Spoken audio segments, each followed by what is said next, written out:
Hello student, I am Miss S.M. Pawar. Today's lecture, the career oriented course, certificate course in human resource management. Okay आपला career oriented course तो आहे certificate course in human resource management. यामध्ये आपण paper number फर्स्टचा study करत आहोत. Paper number फर्स्टचं title आहे human resource management. Okay paper number first human resource management. तर आपण या पेपर नंबर फर्स्टमधील युनिट नंबर 4 पाहत आहोत, त्याचा स्टडी करत आहोत. युनिट नंबर 4चं टायटल आहे industrial relations human resource policy. Okay industrial relations human resource policy आपल्या युनिट नंबर 4चं टायटल आहे. ओके या युनिट नंबर 4मध्ये आपण introduction and concept of industrial relations human resource policy, 3 actors of industrial relations, importancy, objectives, conditions for congenial industrial relations. तर या all कंटेंटचा study आपण या युनिट नंबर 4च्या माध्यमातून करणार आहोत. ओके प्रिव्हियस लेक्चर्सपासून आपण आपल्या युनिट नंबर 4 स्टार्ट केले आहे. आपल्या युनिट नंबर 4चे टायटल आहे industrial relations human resource policy. तर आजच्या लेक्चर्समध्ये आपण इंडस्ट्रियल रिलेशन्स त्याची इम्पॉर्टन्सी, ओके त्याचे महत्त्व काय आहे त्याचा स्टडी आजच्या लेक्चर्समध्ये आपण करणार आहोत. तर इंडस्ट्रियल रिलेशन्स, इंडस्ट्रियल म्हणजे काय तर एक उद्योग किंवा ती उद्योग संस्था, आणि रिलेशन्स म्हणजे काय तर संबंध. मग त्या उद्योग संस्थेमधील ओके हे रिलेशन्स कोणासोबत असते तर त्या उद्योग संस्थेमध्ये जे काम करणारे वर्कर्स आहेत, जे एम्प्लॉय आहे, त्याचबरोबर जे एम्प्लॉयर, गव्हर्मेंट आणि ट्रेड युनियन्स यांबरोबर या इंडस्ट्रियलचे रिलेशन्स असतात. मग ते योग्य प्रकारे मेंटेन करणे तेवढेच आवश्यक आहे. मग या इंडस्ट्रियल रिलेशन्सवरती कोणकोणते फॅक्टर्स अफेक्ट करतात हे देखील आपण प्रिव्हियस लेक्चर्समध्ये पाहिले आहे. तर असे इंडस्ट्रीचे रिलेशन्स हे त्या इंडस्ट्रीमध्ये जे वर्कर्स काम करतात, जे एम्प्लॉय आहेत, जे एम्प्लॉयर आहे, त्याचबरोबर गव्हर्मेंट, ओके त्या कंट्रीमधील जे गव्हर्मेंट आहे त्याच्याबरोबर देखील या इंडस्ट्रीचे रिलेशन्स असतात. त्याचबरोबर जे ट्रेड युनियन आहे, ओके त्या ट्रेड युनियनसोबत देखील अशा इंडस्ट्रीचे रिलेशन्स असतात. मग योग्य प्रकारचे रिलेशन्स असतील तर त्याचा पॉझिटिव्ह इफेक्ट त्या इंडस्ट्रीवरती होत असतो, आणि त्याचा जर निगेटिव्ह परिणाम या इंडस्ट्रियल रिलेशन्सवरती होत असतात. तर आपण इंडस्ट्रियल रिलेशन्स म्हणजे काय हे थोडक्यात समजून घेऊया. तर human resource management practice result in creation of relations between the employees, management and trade unions. Such relations are called industrial relations. तर इंडस्ट्रियल रिलेशन्स कोणाला म्हटले जाते तर जी काही इंडस्ट्री आहे त्या इंडस्ट्रीमध्ये जे वर्कर्स काम करतात, जे एम्प्लॉयर्स आहेत, जे एम्प्लॉय आहे, त्याचबरोबर त्या इंडस्ट्रीमध्ये जे मॅनेजमेंट आणि ट्रेड युनियन्स यांच्या ओके आपापसातील रिलेशन्सला ओके इंडस्ट्रियल रिलेशन्स असे म्हणतात. आणि human resource management practices the relations between employees, management and trade unions. Now let's see what is proper meaning of industrial relations. The concept of industrial relations means the relationship between employees and the management in the day-to-day working of the industry. Okay, the concept of industrial relations means the relationship between employees and the management in the day-to-day working of the industry. त्या इंडस्ट्रीमध्ये जे काही day to day work केले जाते, जे काम केले जाते, मग असे काम करत असताना त्यांचा संबंध त्या मॅनेजमेंटबरोबर, एम्प्लॉईजबरोबर एकमेकांवर होत असतो. मग या एम्प्लॉईज आणि मॅनेजमेंटचे ओके योग्य त्या प्रकारे रिलेशन्स मेंटेन करणे आवश्यक आहे. आणि असे डे टू डे वर्क करत असताना त्यांचा ओके डेली हा संबंध येतच असतो. जर त्यांचे रिलेशन्स हे योग्य प्रकारचे असेल, पॉझिटिव्ह असतील, तर त्याचा इफेक्ट त्यांच्या परफॉर्मन्सवरती हा पॉझिटिव्हच होत असतो. आणि मॅनेजमेंट आणि एम्प्लॉईज यांच्यामध्ये ओके जर रिलेशन्स हे योग्य प्रकारचे नसेल, निगेटिव्हली असेल, ओके बॅड त्यांच्यामधील बॅड रिलेशन्स असतील तर त्याचा इफेक्ट त्या इंडस्ट्रीवरती होतो. कारण जर बॅड रिलेशन्स असेल तर ते एम्प्लॉईज ते मॅनेजमेंटचे कोणत्याही प्रकारचे ऑर्डर्स किंवा काम हे ऐकणार नाहीत. मग असे कामच नाही केले तर त्या ऑर्गनायझेशनची काही प्रोडक्टिव्हिटी आहे ती इन्क्रीज न होता ती डिक्रीज होईल. ओके, त्याचबरोबर त्या ऑर्गनायझेशनवरती बॅड इफेक्ट होऊ शकतात. त्यामुळे योग्य त्या प्रकारचे इंडस्ट्रीमधील जे काही रिलेशन्स आहे मेंटेन करणे आवश्यक आहे. आणि त्या इंडस्ट्रीमध्ये जे काम करतात, जे वर्कर्स आहे, जे एम्प्लॉईज आहे, जे मॅनेजमेंट आहे, त्यांनी आपापसात योग्य प्रकारचे रिलेशन्स हे मेंटेन केले पाहिजे. But the concept has a wide meaning. Okay, या इंडस्ट्रियल रिलेशनचं एवढाच मिनिंग नाही आहे, तर ही एक ब्रॉडर कन्सेप्ट आहे. ओके, ही एक वाईडली कन्सेप्ट आहे. When taken in the wider sense, जर आपण याचा वायडर सेन्सने विचार केला तर industrial relations is a set of functional interdependency. Okay, it is a set of functional interdependency involving historical, economic, social, psychological, demographic, technological, occupational, political and legal variables.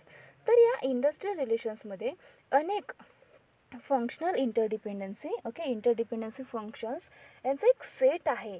Okay, हे factors यामध्ये involve आहेत. तर ते factors कोणकोणते आहेत? तर ते historical म्हणजे ऐतिहासिक फॅक्टर्स, इकॉनॉमिक म्हणजे आर्थिक घटक, त्याचबरोबर सोशल म्हणजे सामाजिक घटक, सायकोलॉजिकल, ओके, मानसिक घटक, मानसिक फॅक्टर्स, त्याचबरोबर डेमोग्राफिक, ओके, भौगोलिक, टेक्नॉलॉजिकल, तांत्रिक, ऑक्युपेशनल, व्यावसायिक, पॉलिटिकल, राजकीय अँड लिगल व्हेरिएबल्स. या सर्वांचा या इंडस्ट्रियल रिलेशन्समध्ये काय होत असतो? परिणाम होत असतो. अकॉर्डिंग टू डेल यॉर्डर, ओके, जे मॅनेजमेंटमधील एक मॅनेजर थिंकर आहेत ते आहेत डेल यॉर्डर. यांनी या इंडस्ट्रियल रिलेशन्सची काय केली आहे? एक डेफिनेशन केली आहे. त्यांच्या मते इंडस्ट्रियल रिलेशन्स म्हणजे काय ते आता आपण पाहूया. तर industrial relations is a whole field of relationship that exist because of the necessary collaboration of men and women in the employment process of an industry. तर अकॉर्डिंग टू डेल यॉर्डर यांच्या मते इंडस्ट्रियल रिलेशन्स म्हणजे काय? तर whole field of relationship that exist because of the necessary collaboration of men and women in the employment process of an industry. त्या इंडस्ट्रीमध्ये जी एम्प्लॉयमेंटची process होते, मग या एम्प्लॉयमेंटमध्ये मेन आणि वुमेन हे दोघे देखील असू शकतात. मग यांच्यामध्ये योग्य त्या प्रकारे कोलॅबरेशन घडवून आणणे हे गरजेचे आहे. जर यांच्यामध्ये योग्य प्रकारचे रिलेशनशिप मेंटेन केले तर त्याचा इफेक्ट त्यांच्या कामावरती होतो, त्यांच्या परफॉर्मन्सवरती होतो. त्यामुळे इंडस्ट्रीमध्ये जे काम करतात, जे वर्कर्स आहेत, जे एम्प्लॉईज आहेत, मॅनेजमेंट आहे, त्यांच्यामध्ये योग्य त्या प्रकारे रिलेशन्स मेंटेन करणे आवश्यक आहे.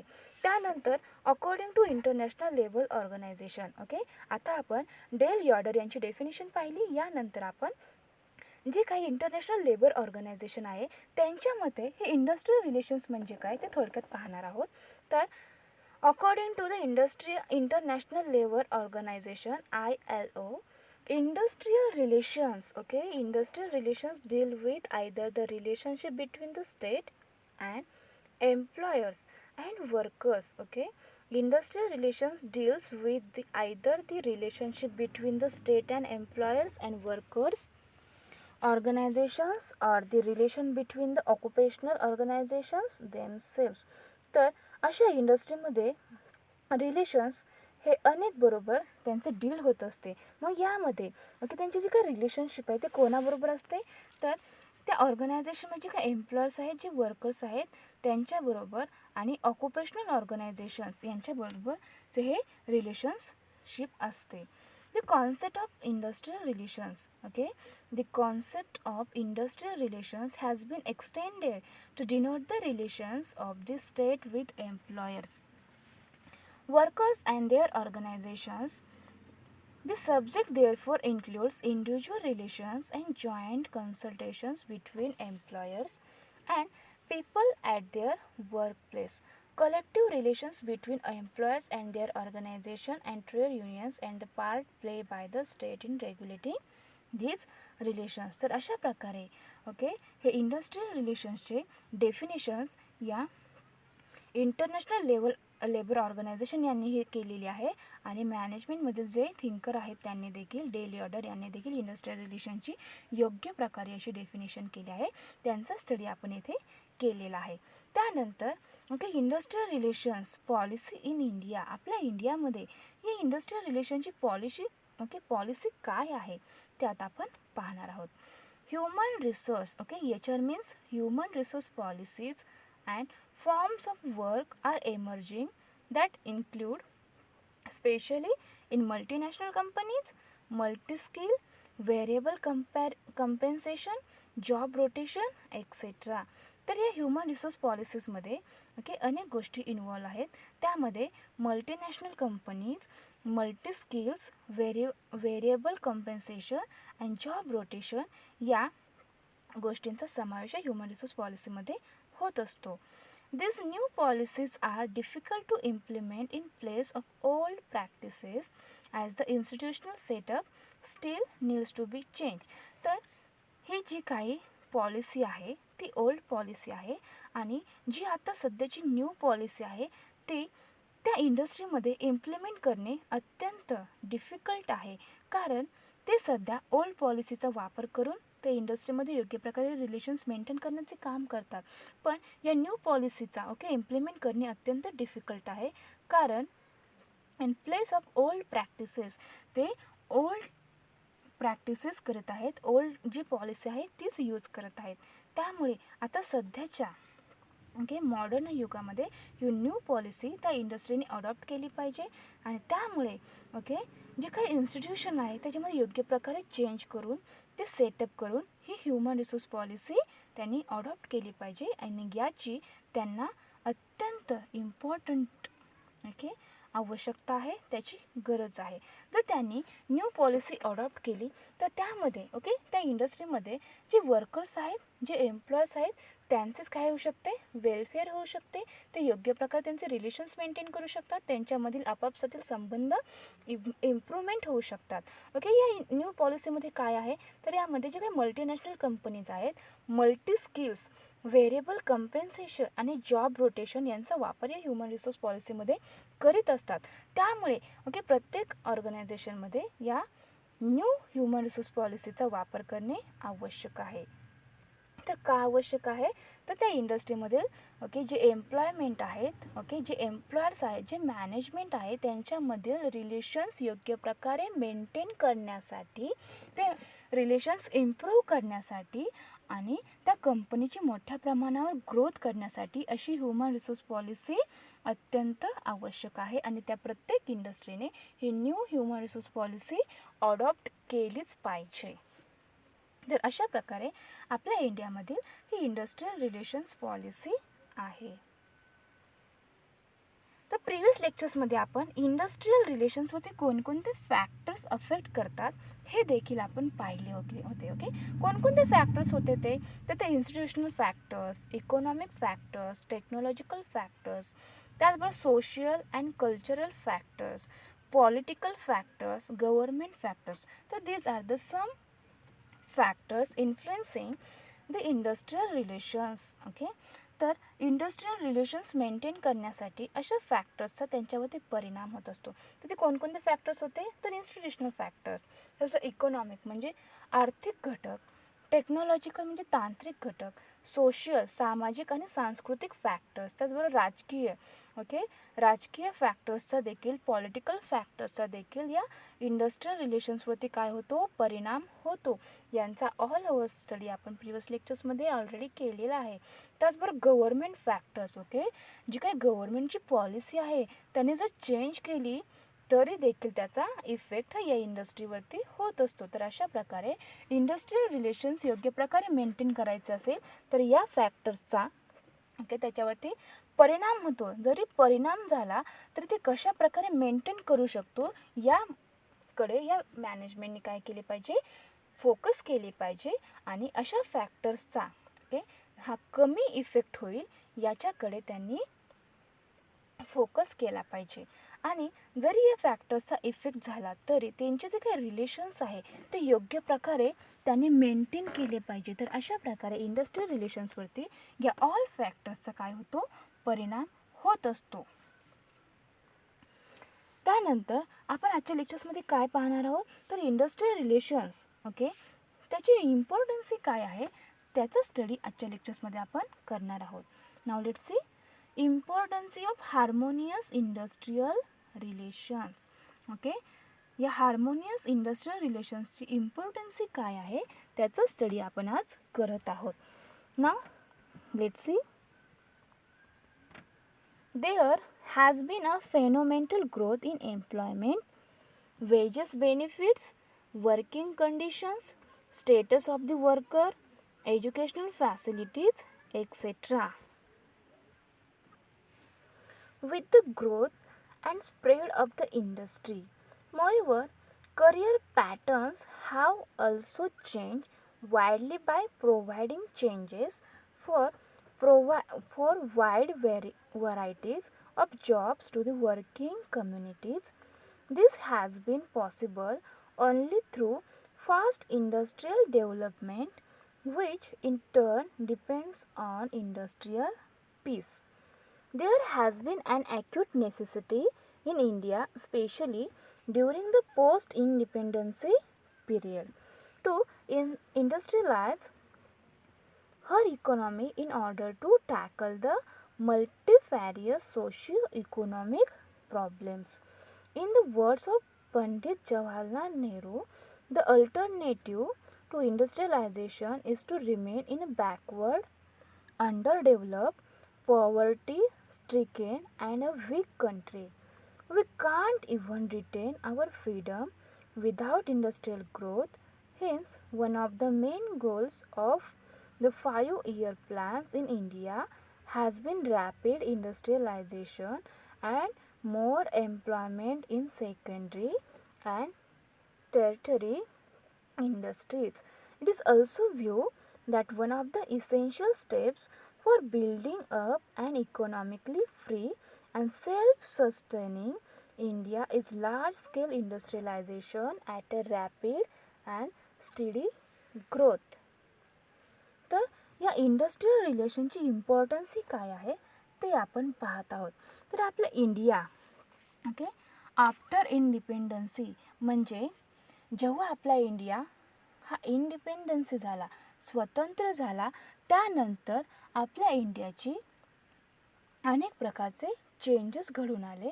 ओके, त्याचबरोबर जी काही आपल्या इंडियामध्ये 5 इयर्सची ओके जी काही प्लॅन्स आहेत, ओके जे काही पंचवार्षिक योजना आहेत, त्यामध्ये देखील या इंडस्ट्रीसाठी अनेक प्लॅन केले गेले, अनेक योजना राबवल्या गेल्या आणि त्यामधून या इंडस्ट्री डेव्हलप करण्यात आल्या. ओके, त्याचबरोबर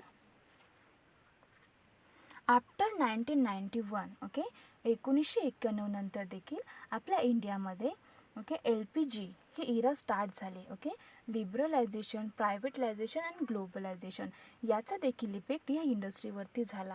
ओके, लिबरलायझेशन, प्रायव्हेटलायझेशन आणि ग्लोबलायझेशन म्हणजे जागतिकीकरण, उदारीकरण, खाजगीकरण यामुळे देखील ओके आपल्या इंडियावरती अनेक प्रकारचे ओके बॅड आणि गुड दोन्ही इफेक्ट दिसून आले.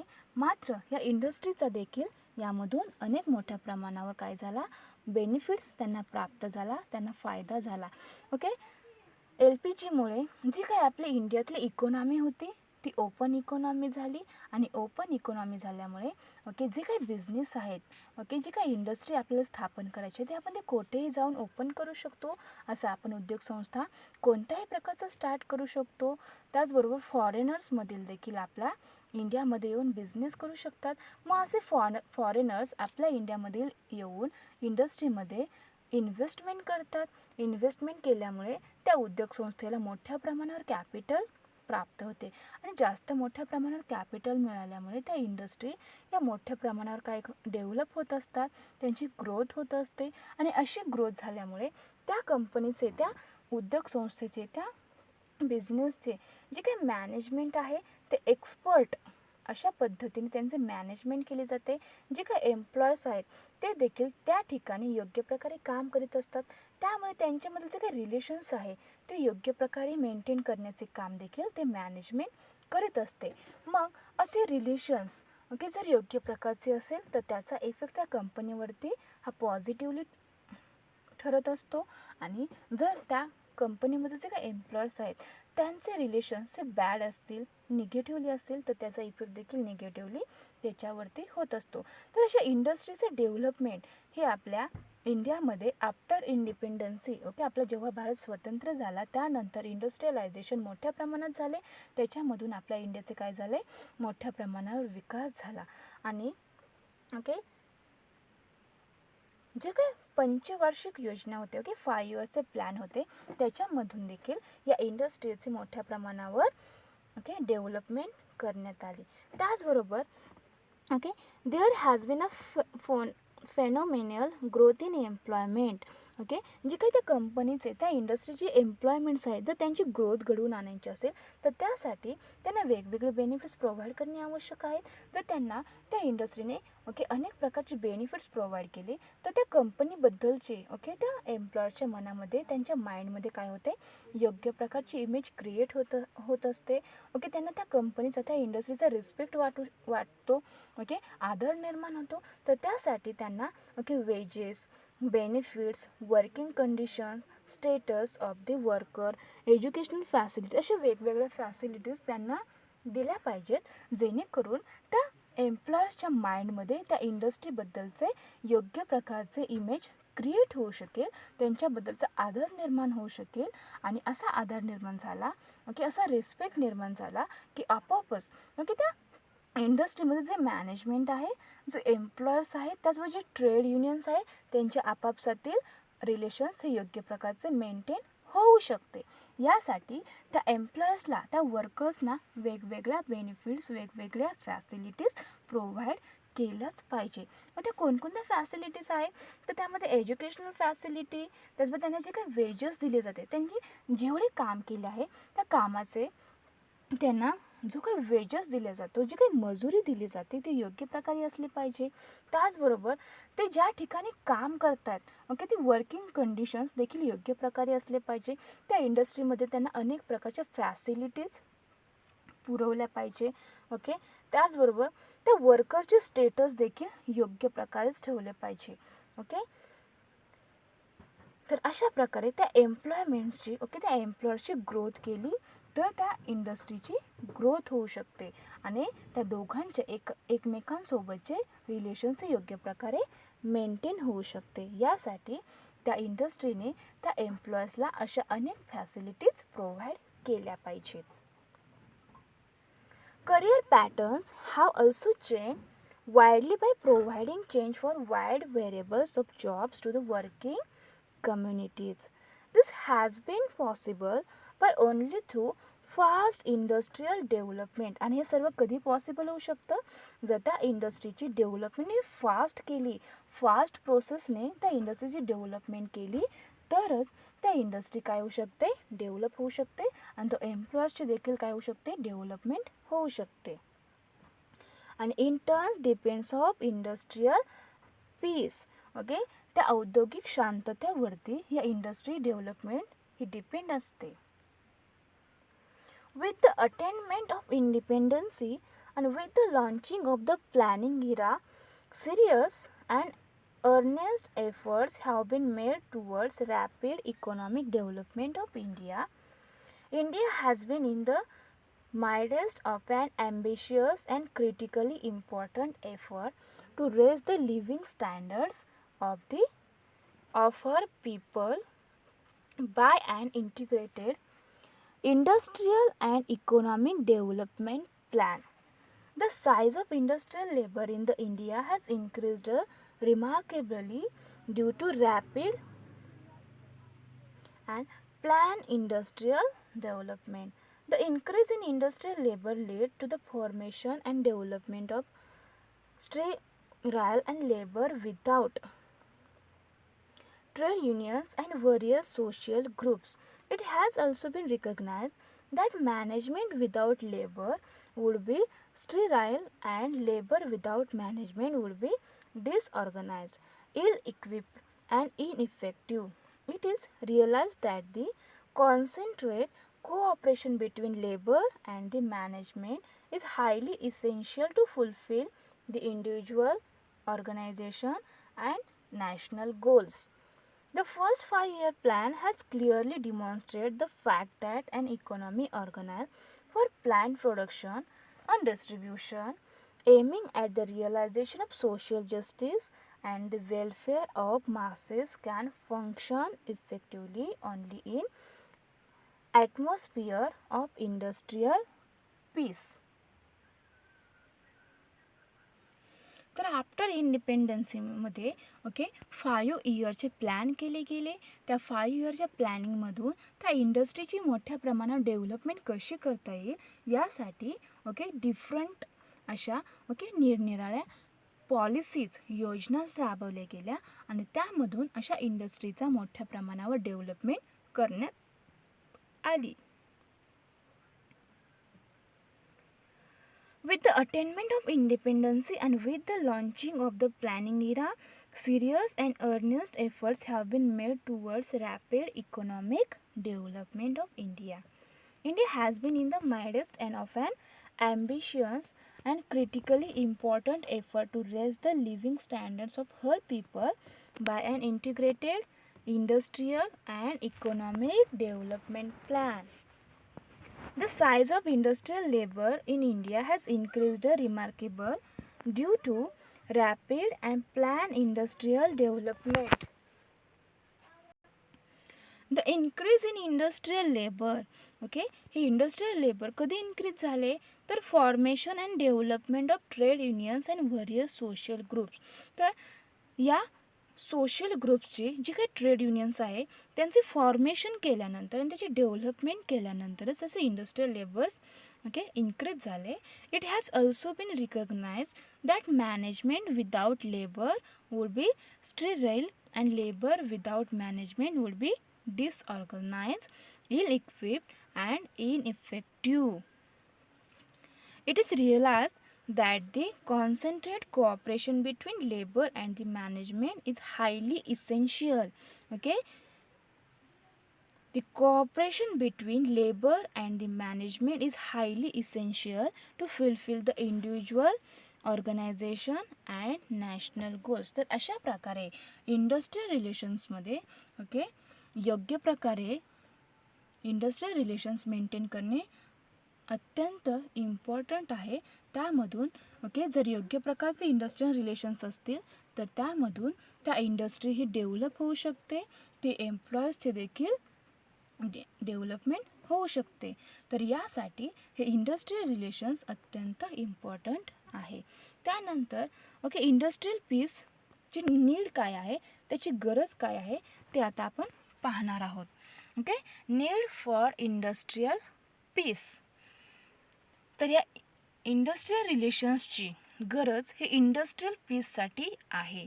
The objectives of maintenance of industrial peace is not only to find out ways and means to solve conflicts or to settle differences, but also to secure the unreserved cooperation of and goodwill among different groups in the industry with a view to drive their energies and interests towards economically viable, commercially feasible, financially profitable and socially desirable channels.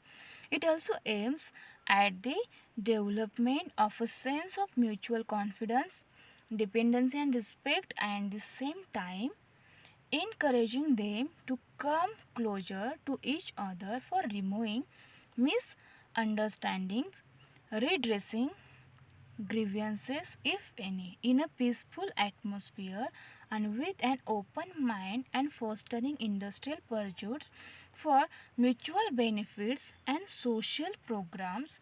But the maintenance of congenial industrial relations, particularly in a democratic society like ours, is not only a significant task but also a complicated one. तर ह्या industrial relations okay जर योग्य प्रकारची असेल तर त्या इंडस्ट्रीमध्ये शांतता राहू शकते. यासाठी ओके या इंडस्ट्रियल रिलेशन्ससाठी ओके रिलेशनची गरज कशासाठी आहे तर इंडस्ट्रियल पीस ओके म्हणजे ते औद्योगिक शांततासाठी याची गरज आहे. The objectives of maintenance of industrial peace is not only to find out ways and means to solve conflicts. Okay, असे इंडस्ट्रियल पीसचे ऑब्जेक्टिव्ह काय आहे, तर यामध्ये फक्त जे काही कॉन्फ्लिक्ट्स आहे ते सॉल्व करणे एवढेच त्यांचे ऑब्जेक्टिव्ह नाही आहे की ते फाइंड आउट करणे. त्याचबरोबर जे काय ओके कोऑपरेशन आहे, unreserved cooperation and goodwill among different groups in the industry with a view to drive their energies and interest towards economically viable, commercially feasible, financially profitable and social desirable channels याच्यासाठी या industrial रिलेशन्सची आवश्यकता आहे. तर अशा प्रकारे okay it also AIIMS at the development of sense of mutual confidence, dependency and respect, and at the same time encouraging them to come closer to each for removing misunderstandings, redressing grievance if any, in a peaceful atmosphere and with an open mind, and fostering industrial pursuits for mutual benefits and social groups. तर ह्या all रिझन्ससाठी अशी industrial रिलेशन्सची आवश्यकता आहे. Industrial relations योग्य प्रकारची असेल तर त्या इंडस्ट्रीमध्ये शांतता राहू शकते. ओके, इंडस्ट्रियल पीससाठी याची गरज आहे. तर अशा प्रकारे आज आपण ओके युनिट नंबर 4मधील आपला युनिट नंबर 4 कोणता आहे, तर तो आहे industrial relations human resource policy. तर यामध्ये आपण त्या इंडस्ट्रियल रिलेशन्स ह्युमन रिसोर्स पॉलिसीची आवश्यकता काय आहे, त्याची इम्पॉर्टन्सी काय आहे, त्याची गरज काय आहे, याचा ऑल ओव्हर स्टडी आजच्या लेक्चर्समध्ये आपण केलेला आहे.